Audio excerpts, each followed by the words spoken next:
물가와 집값의 상관관계. 저희는 늘 그렇게 말씀을 드렸어요.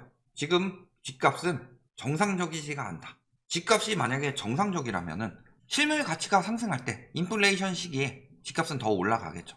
그런데 저희는 비정상적이라고 그랬죠. 왜 집값이 비정상적이냐? 집값의 대부분이 빚으로 쌓여 있다. 그러니까 집값은 실질 가치는 이 정도인데 빚으로 이만큼 끌어올린 상황이다. 그래서 이거는 코로나 때문도 아니에요. 코로나 영향은 있지만 코로나 이전부터 그랬죠.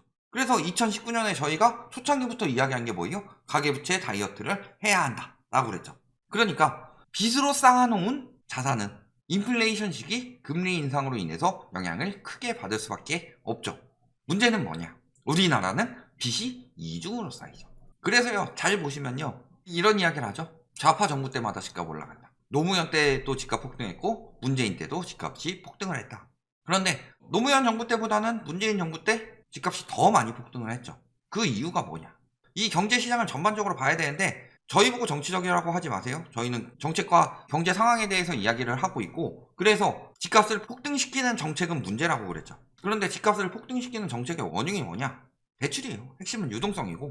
그래서 문제는요, 대출은 억제했지만 금리가 떨어졌죠. 그러니까 문재인 정부 때 폭등을 했는데 왜 노무현 정부 때보다 더 폭등을 할 수밖에 없었느냐? 금리가 더 낮아서? 그건 아니에요.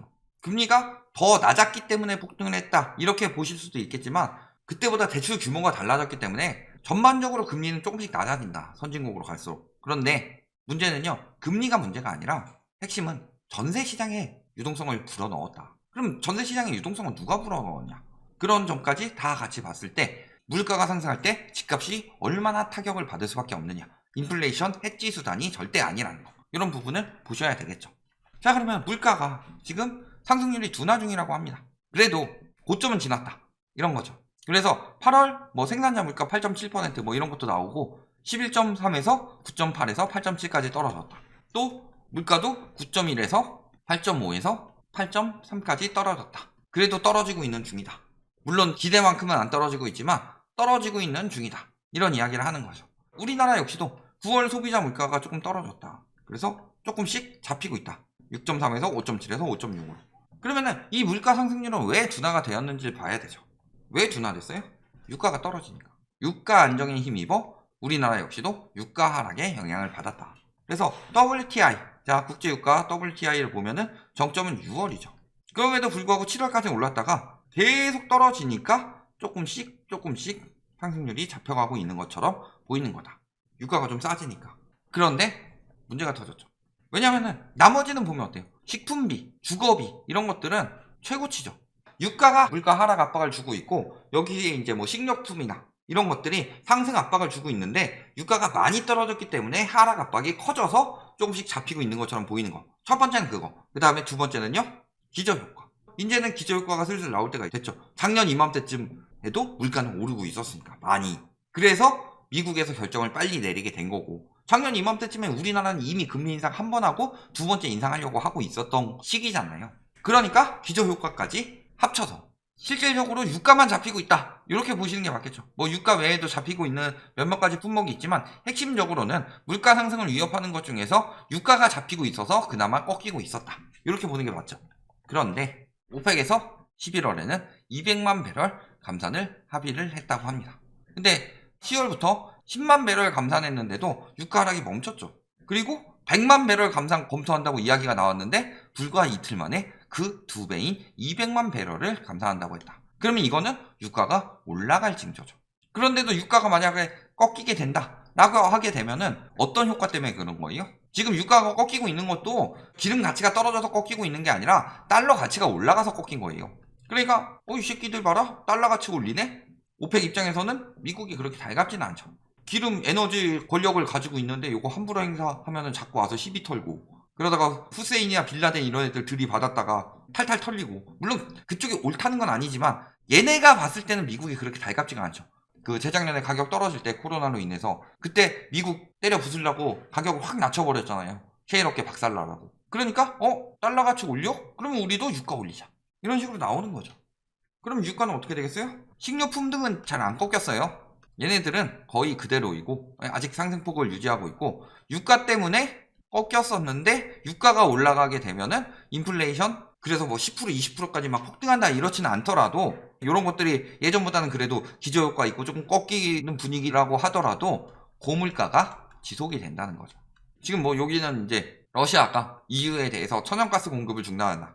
에너지 전쟁 중인데 저것 때문에 오래 갈 수도 있다고 하는데 여기서 유가 200만 배럴 감산 이슈까지 떴다. 그러면은 고물가가 더 고착화되고 더 장기화될 수밖에 없게 되겠죠. 그럼 어떻게 해요? 미국에서는 자이언트 스텝을 해야죠. 안 그래도 11월에 자이언트 스텝 이야기가 나왔는데 울트라 스텝까지는 가지 않을 것 같아요. 왜냐면은 연준회의가 너무 빨라요. 연준회의가 11월 2일이죠. 연준회의가 너무 빠르니까 저거 감산 효과 제대로 나타나기 전에, 물론 지금도 효과는 나타나고 있어요. 감산한다고 하면 어떻게 되겠어요? 아, 기름이 귀해지겠구나. 그러면 귀해진다고 느끼면은 사재기를 하는 인간들은 분명히 있죠. 그러니까 지금부터 슬금슬금 올라가고 있긴 한데 뭐 얼마나 올라갈지 모르겠지만 많이 올라가게 되면은 울트라 스텝 들어가는 거고, 문제는 그때까지 많이 올라가게 될 수도 있는 거고요. 그 다음에 진짜로 감산했을 때 그때부터 본격적으로 올라가게 되겠죠. 그러면 12월에는 어떻게 되겠느냐. 그러니까 미국의 긴축은 아직 늦춰질 하등의 이유가 없다. 얼마 전에 뭐 유엔에서 뭐 이야기했다고 해서 기대감 생겼다고 하등의 이유가 없어요 지금. 그러니까 우리나라도 더블 빅스텝 이야기가 나오고 있죠. 올해 초에 저희는 3% 이상 올라가야 된다. 계속 올려야 된다. 그런데 올해 초에 뭐 다 2%니 어쩌니 이야기를 하고 있죠. 그런데 더블 빅스텝 하게 되면 어떻게 돼요? 지금 얼마예요? 2.5. 더블 빅스텝 하면 3.5예요. 3.5. 21년 8월까지 0.5였는데 불과 1년 반 만에 3.5까지 올라간다. 3%나 기준금리가 폭등했다. 기준금리 지금보다 좀 덜 올랐는데 가상금리 많이 붙어서 그런 거다 라고 이야기를 하면서 이거 오래 못 간다 이런 식으로 말했던 인간들 어디로 갔죠? 다. 그래서 정부에서 가상금리 싹 뺐죠. 억지로 억눌렀죠. 그래서 다른 나라들 다 붙이는 가상금리 억지로 억눌려가지고 지금 은행 경쟁력이 떨어지고 있죠. 그런 와중임에도 금리는 계속 올라가니까 그때의 대출금리를 이미 넘어서고 있다. 그럼 가상금리 싹 떼고 이 정도 넘어섰는데 앞으로 자금 조달 비용이 늘어나기 때문에 상승 압박은 더 심각해지죠. 얼마나 더 오를까요? 저번에 뭐 누군가는 3.5%에서 7%로 올라서 5년 간다고 해도 연 1,000만 원씩 해서 5천만 원 가지고 버티면 된다. 일단 팔고서 버티는 게 더 좋죠. 그 다음에 그 5천만 원 붙는 동안에 본인은 버틸 수 있어도 못 버티는 사람들로 인해서 가격이 떨어지죠. 떨어지는 5천만 원이 문제가 아니라 그동안에 떨어진 시세를 봐야 되죠. 거기다가 그게 5천만 원으로 끝나지 않을 수도 있죠. 7%가 문제가 아니라 8%, 9%도 갈 수 있다. 저희가 얼마 전에 왜 금리 10% 이야기를 했겠어요? 주담대는 못 갈 것 같아요. 내년 상반기에 금리 인상이 끝날 것이라는 예측을 왜 그렇게 아직도 확정적으로 하는지 모르겠네. 물가 잡혔어요? 물가도 안 잡혔는데 유가 하락에 의해서 조금씩 잡혀가고 있는 것처럼 하고 있는데 그 유가에 대해서 감산이 들어간대요. 유가가 다시 오를 상황이에요. 감산이 들어가서.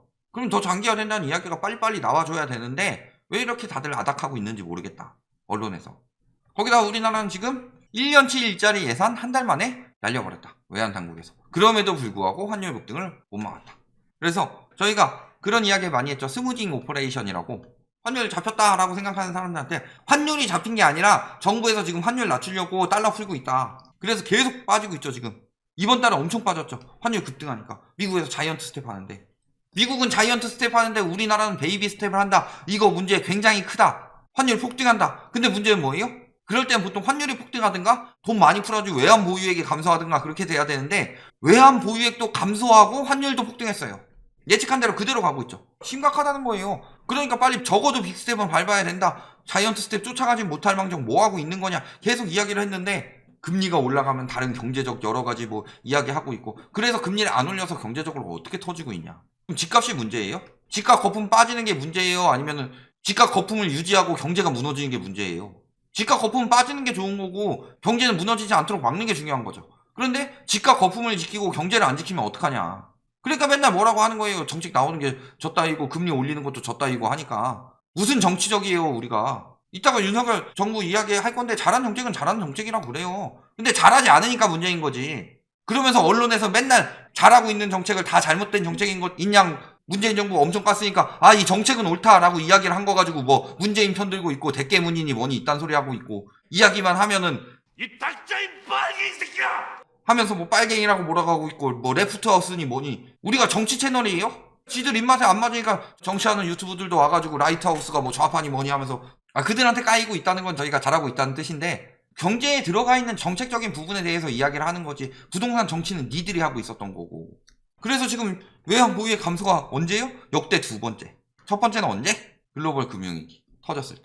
그러니까 글로벌 금융위기 터졌을 때 다음으로 많이 빠졌다. 경제 위기라는 거죠. 왜 경제 위기라는 점을 인정을 하지 않느냐. 경제 위기라고 그렇게 이야기하고 있는데도 집값이 그렇게 빠지는 거는 경제 위기를 바라는 건가? 이딴 이야기나 하고 있어요.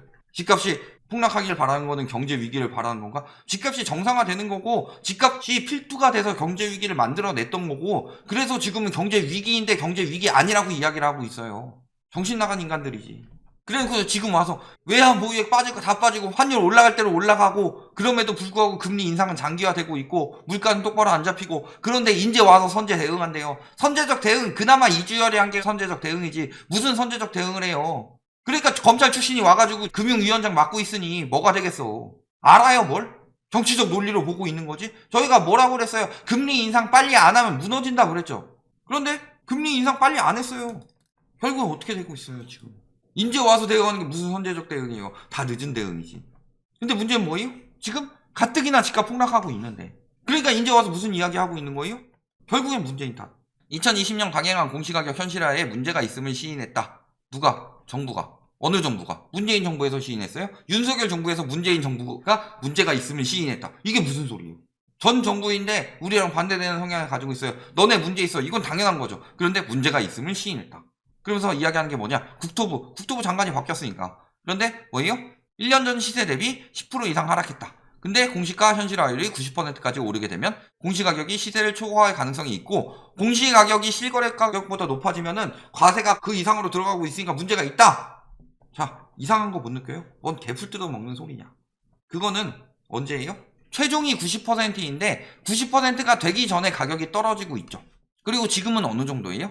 71.5%. 그러면 잘 생각해 봅시다. 공시가격이요. 71.5% 수준이면은 공시가격이 매년 산정되니까 1년에 집값이 30%가 떨어져야 된다. 그 폭락 가능성을 인정하는 건가요? 아니면은 아직 되지도 않은 90% 가지고 공시가격보다 역전된다고 괜히 문재인 까고 싶어서 이야기를 하느냐. 정책 안 좋고 지지율 떨어지니까 괜히 문재인 까려고 들어가는 거냐. 이건 보면 답 나오죠. 90% 언제 돼요? 윤석열 정부 말기에나 되지. 지금처럼 진행을 하더라도. 그리고요, 시세가 떨어지면 공시가격도 같이 낮춰요. 시세는 계속 떨어지고 있잖아요. 문제는 아직 낮출 상황은 아니라지만. 그리고 사실상 그동안 혜택 많이 받잖아요. 시세는 10억인데 공시가격은 6억 7억 이렇게 해가지고 3, 4억 치만큼 세금 덜 내고 혜택 받으면은 그거 조금 역전해가지고 많아봤자 1억 이상 높지도 않을 거 그거 가지고 징징댄다고? 말도 안 되는 소리죠. 그리고 예전에 뭐라 그랬어요? 공시가격 오르면 집값 오른다며. 그래서 뭐라 그래요? 고착화가 된대요. 세금을 전월세 입자들에게 전가를 한다. 전가를 해가지고 지금 역전세 대란이 나고 있죠. 세금 줄어서 그런 거예요. 그래서 매도 시의 가격 반영. 공시가격보단 싸게 안 판다. 이런 이야기들 엄청 많이 했죠. 그런데 무슨 공시가격보다 떨어질 거를 이제 와서 이야기를 하고 있냐. 그러니까 지들이 예전에 뭔 얘기를 했는지도 몰라요. 머저리들이라. 그냥 두 가지죠. 집값은 올리고 좌파는 까고. 이 두 가지 생각밖에 없으니까 본인 말이 어떻게 바뀌고 있는지 논리가 얼마나 없었는지 기억을 못하고 있다. 앞으로의 전망 어떻게 돼요? 그럼? 공시가격 탓하는 이유가 뭐 때문이겠어요? 윤석열 대통령이 되기 전에 문재인 정부를 그렇게 깠죠. 전 정부 탓만 한다고. 본인이 그렇게 하고 있죠. 왜? 지금 상황이 좋지 않으니까 뭐 떠넘기기예요? 전 정부에게 떠넘기기. 왜? 그걸로 대통령 되신 분이니까. 전 대통령을 엄청나게 까서 대통령이 된 사람이니까. 공시가격 올라도 전세 가격 떨어지고 있죠. 뭘 뜻하고 있어요? 세금, 전가, 같은 소리 하고 있네. 유가 상승, 그리고 인플레이션은 지속될 수밖에 없죠? 그러면 고금리도 지속될 수밖에 없다. 금리를 내년에도 올해만큼 계속 올린다. 이렇게는 못하더라도 내년에 금리 인하가 된다. 이건 아니죠.